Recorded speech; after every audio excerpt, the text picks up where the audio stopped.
Iterators are the glue that keep the STL together. They are used to access elements of containers. So they are useful to writing generic code and also to write algorithms that operate on containers.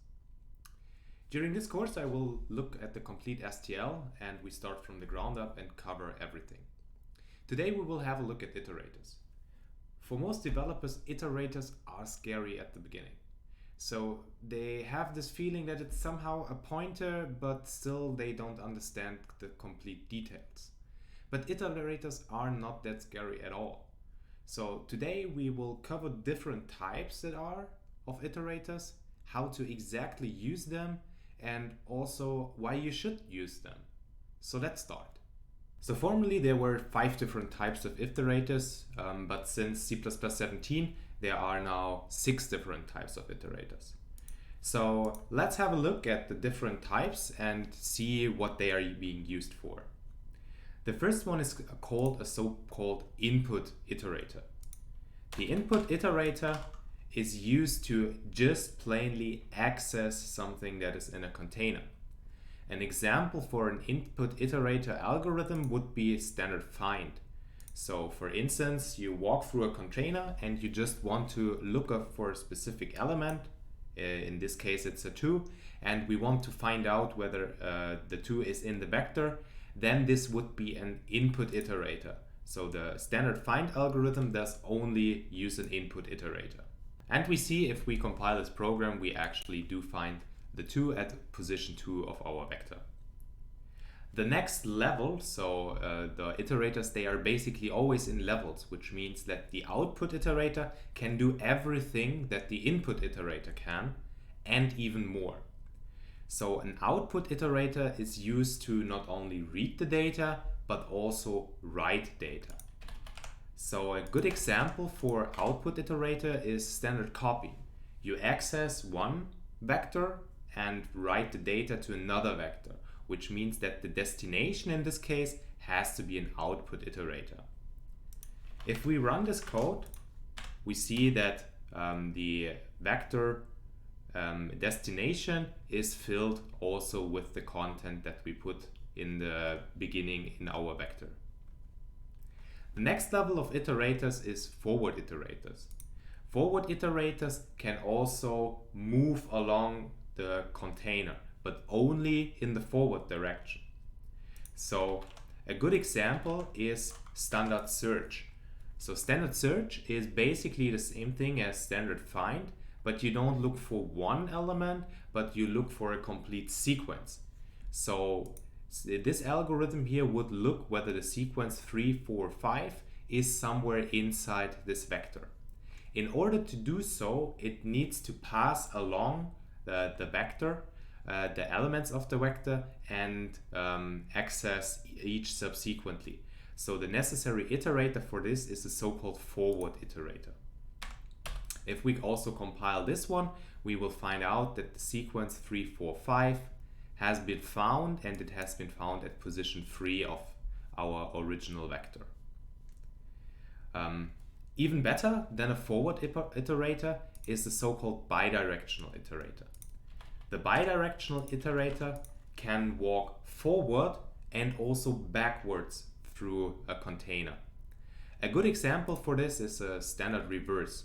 Standard reverse will reverse the elements of the container, and in order to do that, it needs to walk forward through the vector and afterwards also walk backward to the vector to swap the elements inside of the vector. Let's compile this and also run it again, and then we see that the elements here of the vector are afterwards swapped out, but I need to save this one first. So let's try again. And we see that the vector should be reversed. So it's 5, 4, 3, and at the beginning what was 3, 4, 5.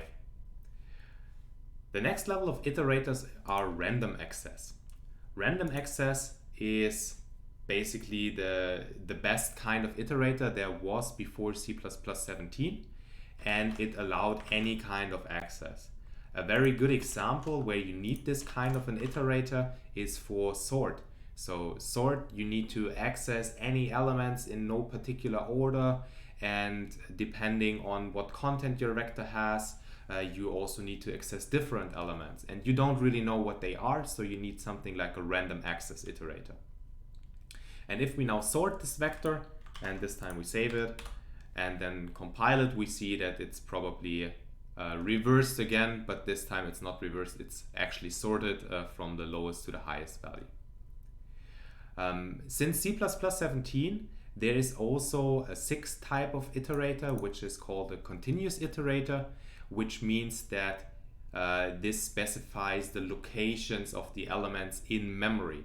And it can be used if your algorithm or whatever you're trying to do is depending that all of your elements are subsequently stored in memory. As for instance, for vector, this is the case, but for something like a list, it is not the case, and then you can just perform those algorithms on something like a vector. Now let's have a look at how to deal with iterators and what you can do with them. And this is where most people are reminded that iterator behaves very similarly to a pointer. An iterator can usually be declared with begin and end of containers. So these are usually the ways that you would declare and also define the iterator at the beginning. If you want to access something in a container, use begin or use end to find the boundaries of this container. So I would always recommend on using the auto keyword in this case, because the types that the iterators have, they can get quite lengthy, and also it's not always easy to find out the exact type of the iterator that the specific container or algorithm has. That's why I would always recommend on using auto. And for instance here, the correct type would be standard vector int, and there the iterator of that. If we have a look at the beginning, we can dereference the iterator, and I think this is the first analogy with the pointer, that we just dereference the iterator and output the value. So we can, but let me clear this probably first. We can also compile this, and then we will see that by dereferencing we output the value that is at this position, and we see at the beginning of the vector we have a 0.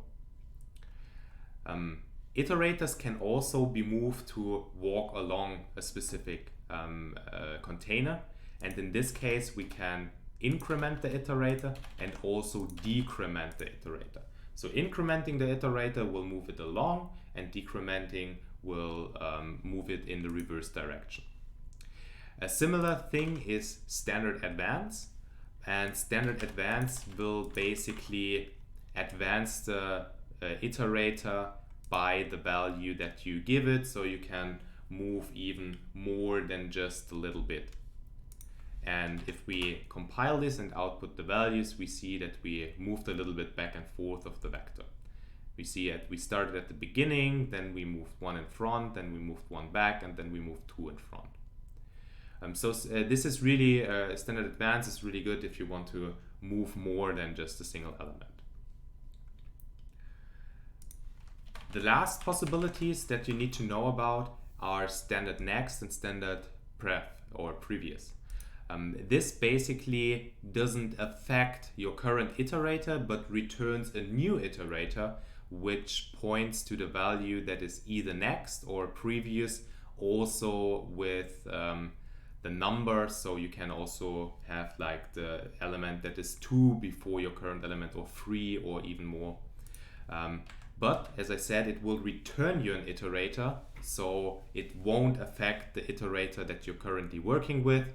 So it's really useful in some of the sorting algorithms if you don't want to affect your current value but to also access the next one, or if you want to swap specific values, there it's really useful.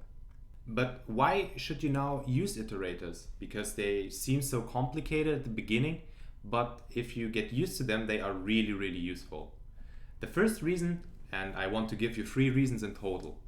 The first reason is actually convenience. So convenience just in a way that you don't need to take care of so many things that you would otherwise need to take care of.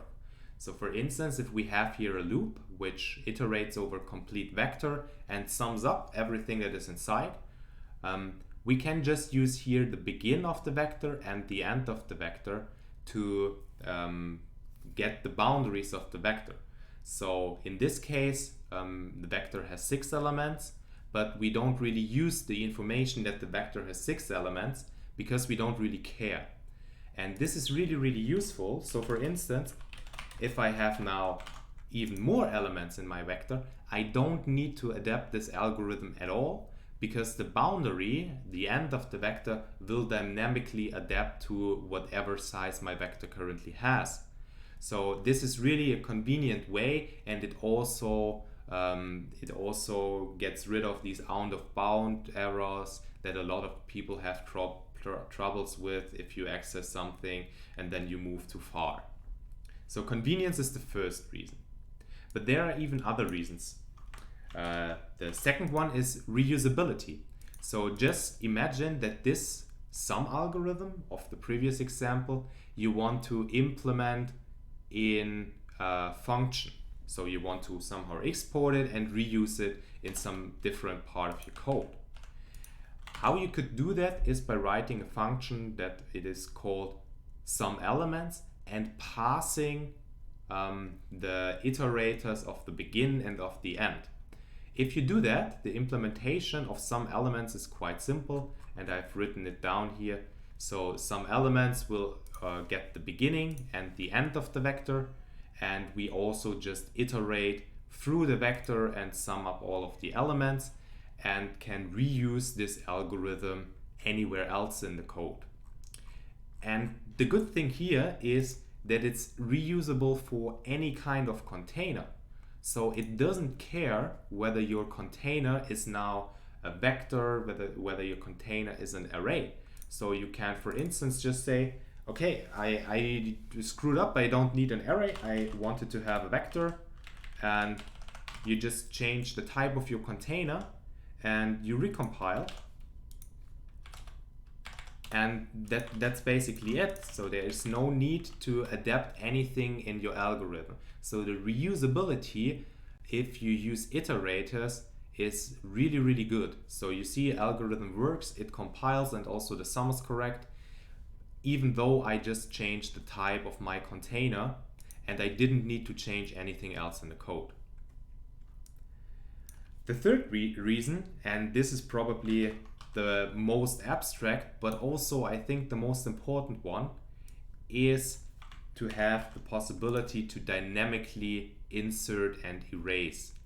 This means that your size of your vector, for instance, can change during the loop. And this is something that is really only possible with iterators and offers you a whole lot of new possibilities to deal with them. So what we can do here is we begin at the beginning of the vector, and as soon as we hit a free, so as soon as we reach this element of our vector, we will insert an element and then move the iterator once more, because the inserted element will always point to the element that you have just inserted.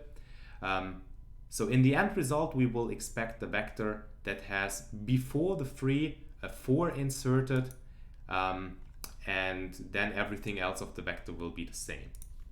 If we compile this example, we can see that we have inserted the 4 at exactly this position, so it's 0, 1, 2, 4, 3. And this is something that is really useful, because you didn't have constant boundaries of your vector. So the end of your vector did change during your access to vector. And this is something that is really unique to iterators, and it offers you a lot of capabilities like resizing, like getting rid of elements, like also inserting something. It just offers you a complete new toolkit that otherwise you won't have. So I hope that you learned today something about iterators. At the beginning they might seem scary, but they offer really good capabilities, and if you really dive into the topic, they are not that scary at all. If you learned something, please hit subscribe, and if you also want to stay tuned for the next videos, I already have a good proposal for you here. Thanks for watching, and as always, enjoy coding.